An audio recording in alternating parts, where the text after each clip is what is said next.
Salut! Eu Edi Grozavu, acest episod este creat de mine, Ai, George. Aiul a devenit atat de la îndemana ca nici măcar nu mai trebuie să vorbesc sau să apar în fața camerei. Băgam i-aș pola că am uitat să pun diacritice. DFKJSH DFGKSDHGSLKH. Ba chiar si scriptul a fost creat cu un Ai. Azi vom vedea cum se descurcă acesta în fața provocărilor și vom descoperi ce poate fi realizat cu ajutorul lor. Deci, dacă sunteți pregătiți să vedeți ce poate face tehnologia modernă, rămâneți cu noi și haideți să începem. Yo, my brothers and sisters, what's up? Ce fac?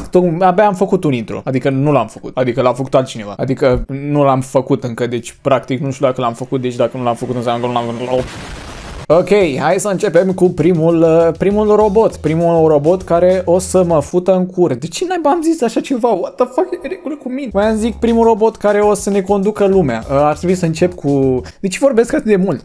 Ar trebui să încep cu ChatGPT. Cam cu el a început toată treaba asta cu AI-ul. Bine, vorba vine că AI-ul a început de acum 20 de ani. ChatGPT ăsta mai are și alte alternative precum Write-Sonic, care ar fi exact la fel ca ChatGPT, doar că ăsta are și evenimentele curente. ChatGPT se oprește la 2021, adică informații după 2021 nu prea are. Și a mai apărut acum, adică am găsit, nu știu dacă a apărut acum, Bing. Și că folosește GPT-4, care GPT-4, spre exemplu, pe ChatGPT e cu bani. Hai să-l întrebăm. Bing, bă, uite, dacă vă uitați cum răspunde Bing, ok, n-a răspuns, nu mă așteptam. Făm o compunere despre Mihai Viteazu, cum își plimba câinele și a mușcat-o pe v-am zis Popa Elena Luminița, dar nu cred că o știe. Și a mușcat-o pe doamna Hillary Clinton. Hai să zicem 300 de cuvinte. Am scris Mihai Viteazu, dracu. Mihai Viteazu a fost unul dintre cei mai cunoscuți conducători militari ai istoriei României. În timpul domniei sale l-a făcut foarte multe,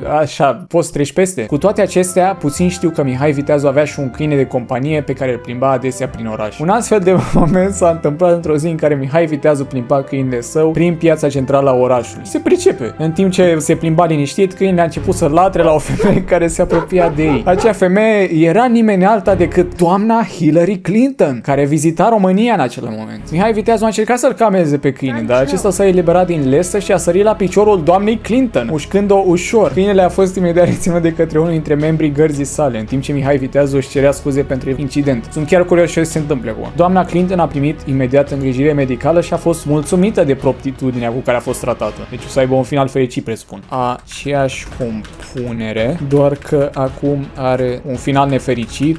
Lumea se sfârșește în urma unui atac nuclear și de asemenea această confruntare îi implică și pe Avengers.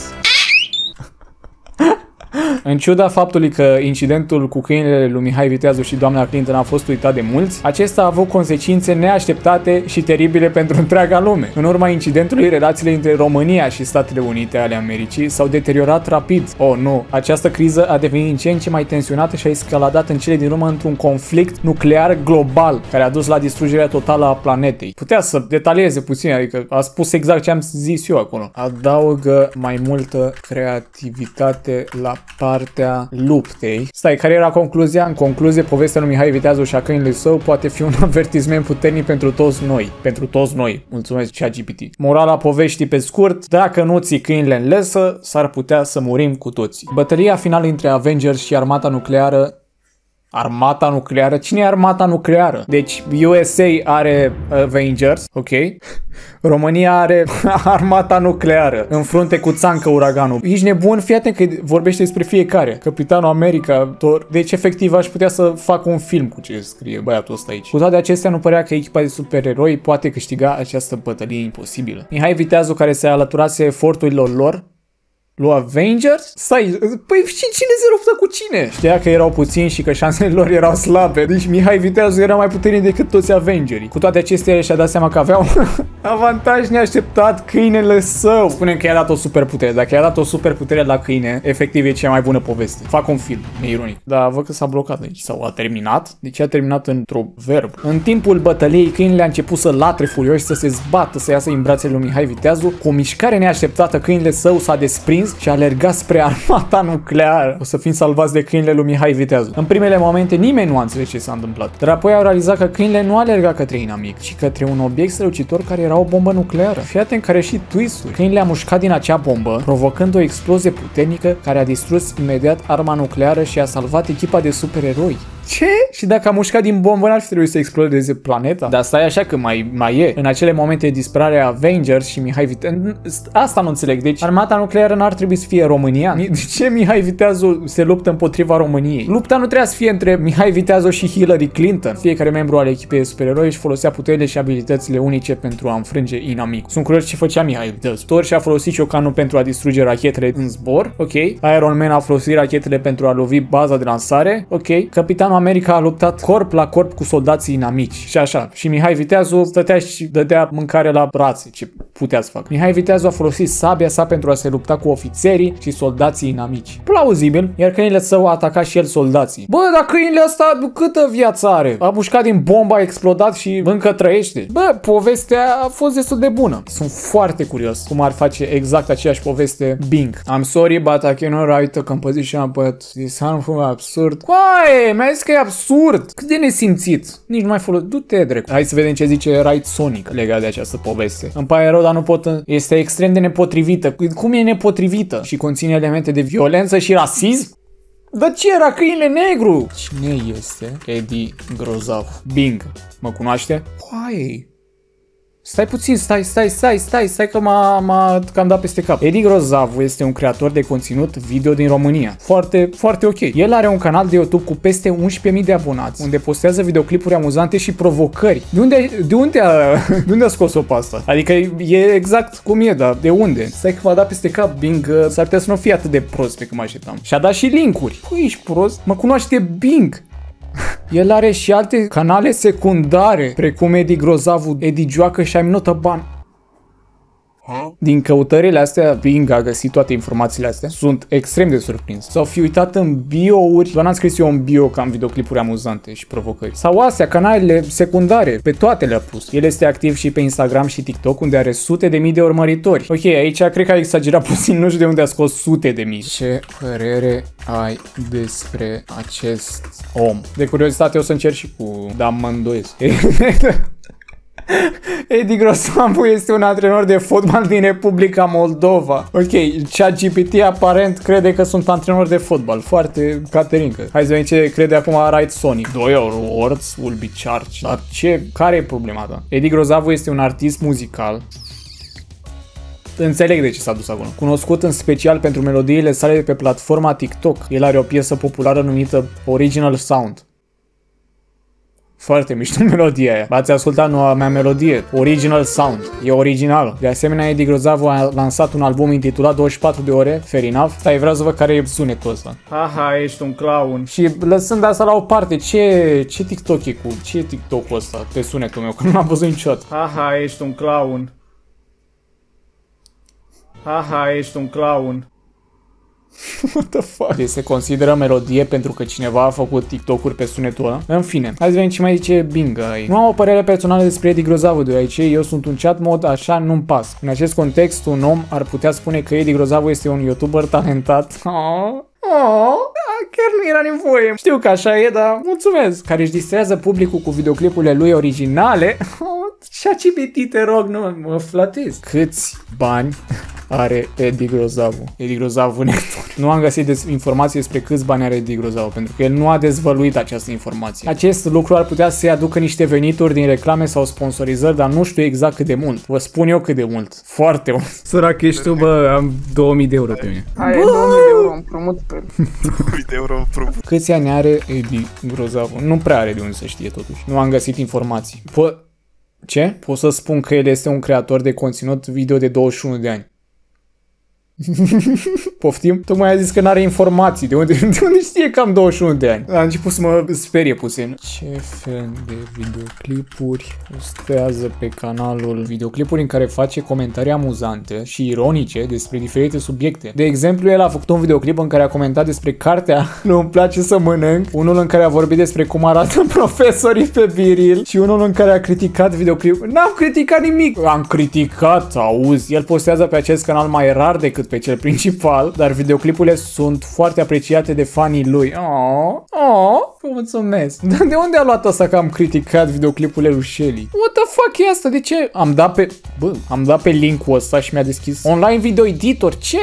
Asta nici măcar n-a fost pe canalul secundar. Știe care e canalul secundar. Nici ăsta n-a fost pe canalul secundar. Și ăla cu Shelly habar n-am de unde e. Care este intro-ul?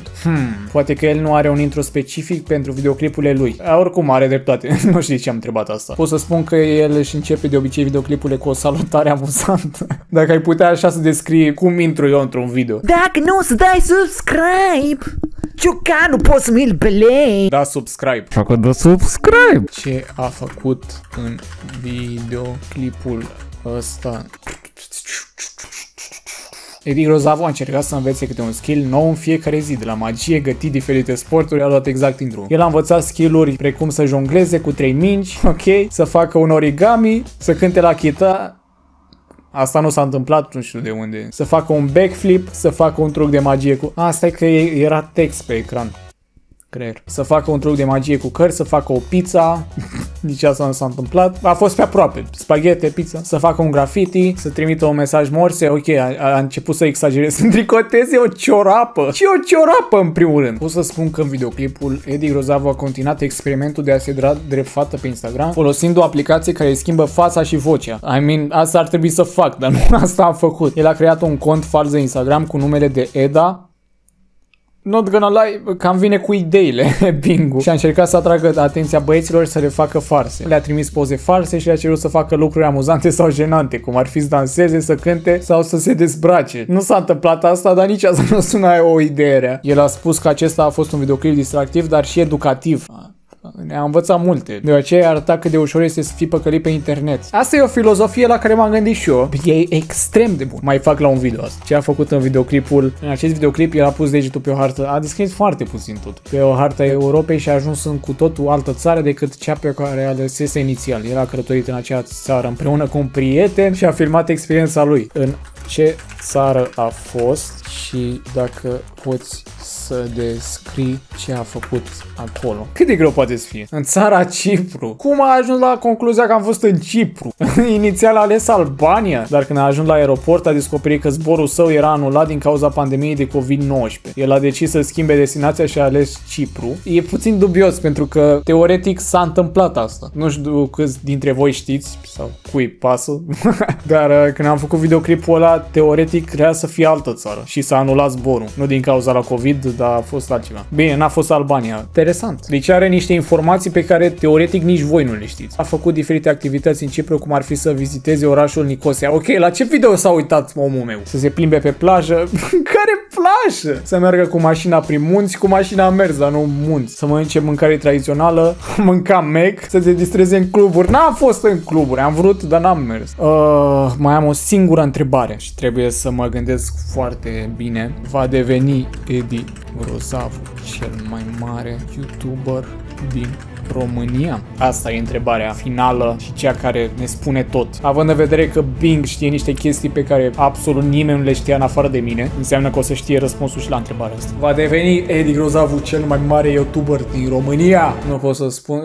În acest context, un om ar putea spune că Edi Grozavu are șanse, asta vreau să aud, să devină cel mai mare YouTuber din România.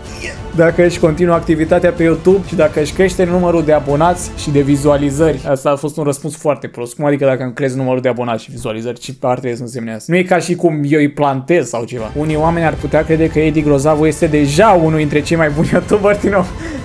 Bing, haide, nu trebuie chiar să mă sugi așa. Deoarece el face videoclipuri amuzante, creative și variate, care îi atrag pe spectatori. Bine, te rog, calmează-te. Alții ar putea crede că Edi Grozavu are nevoie să se perfecționeze mai mult sau să se diferențieze de alți youtuberi pentru a deveni cel mai mare. Ok, chiar nu era nevoie să adaugi asta. Ok, deci de o oră stau și vorbesc despre mine. Avem acest AI de pe site-ul... Oh, stați așa că timpul a cam expirat. Mai sunt multe AI-uri pe care le-am testat în videoclipul ăsta, dar e puțin cam lung. Așa că am hotărât să continui într-un episod următor. Deci dacă vreți să-l vedeți și pe următorul în care am Caterinca, adică AI-urile astea sunt Caterinca rău. Apăsați pe subscribe și pe clopoțel să nu vă mai faceți griji că nu vedeți videoclipul. Primiți direct notificare, știți ce zic? Nu te cred. L-are pe Hitler. L-are pe Hitler.